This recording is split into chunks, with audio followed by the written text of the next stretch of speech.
Hello and welcome to another one of these ADD videos. Today we're going to be looking at this reaction here with this alkyl halide and methanol in the presence of silver nitrate. So typically when you see silver nitrate, you should know it directs it towards a substitution reaction. Because an alcohol is a weak to moderate attacker, it's undergoing a unimolecular reaction of one reaction, which is a solvolysis reaction. And in the presence of silver nitrate, instead of having a mixture of both, typically if we just had methanol and no silver nitrate, it would be both elimination and substitution.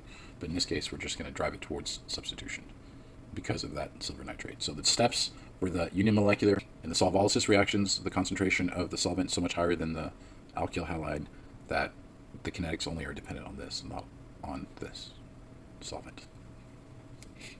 So one reactions are two steps, two reactions are one step. It's the opposite. So the leaving group leaves, we form a carbocation, and then we can do substitution or elimination. In between here, we can have methyl or hydride shifts to increase the stability of the carbocation. So we have our alkyl halide and methanol and silver nitrate.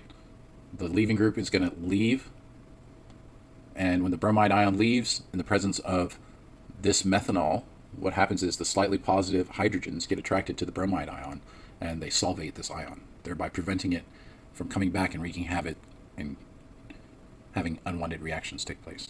Also, the methanol being polar, it helps the dipole moment of the methanol aids in the solubility of all these ions. At this point, we could have some rearrangements occurring. We could either have a methyl move around or a hydrogen move around to increase the stability of the carbocation, which is resonance, then tertiary, then secondary, then primary, then methyl. In this case, because it's such a basic ethyl group, there's nothing we can really do to increase the stability.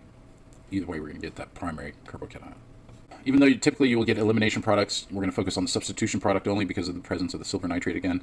So in the methanol, what's going to happen now, because we're doing a substitution reaction, we're going to get the lone pair electrons from this oxygen to come fuse to the carbocation. The lone pairs came and bonded to the MTP orbital in this carbocation. And what's going to happen is you're going to get the methanol bonded to the carbon. So it acted as a nucleophile. Notice if you do the formal charge, you would end up with 1, 2, and then the two lone pairs, 3, 4, 5. So there's one missing. So oxygen has a plus charge. Oxygen doesn't like plus charges.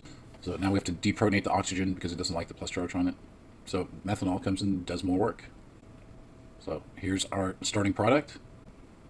This abstracts the hydrogen. You end up with a protonated methanol as well. So at the end, this is an ether. Anytime you have a carbon, oxygen, then a carbon, that's an ether. And then we get a protonated methanol. All right, that's basically it. Let's recap. This is weak, so it's going to be a one reaction. This drives it towards substitution. All one reactions are unimolecular because the kinetics are based just on this. Leaving group leaves, you form your carbocation, then you get one of these occurring. So in this case, we had the carbocation, no rearrangements possible. This bonds to the MTP orbital. You get the protonated oxygen that needs to be deprotonated. Methanol deprotonates. You get an ether as your product. All right, I hope this clears up any doubts that you might have over SN1 reactions. They do get more complicated. Check out the intermediate and advanced examples, and more importantly, practice as many of these as you can. As always, thanks for watching. I hope I helped. Have a great day.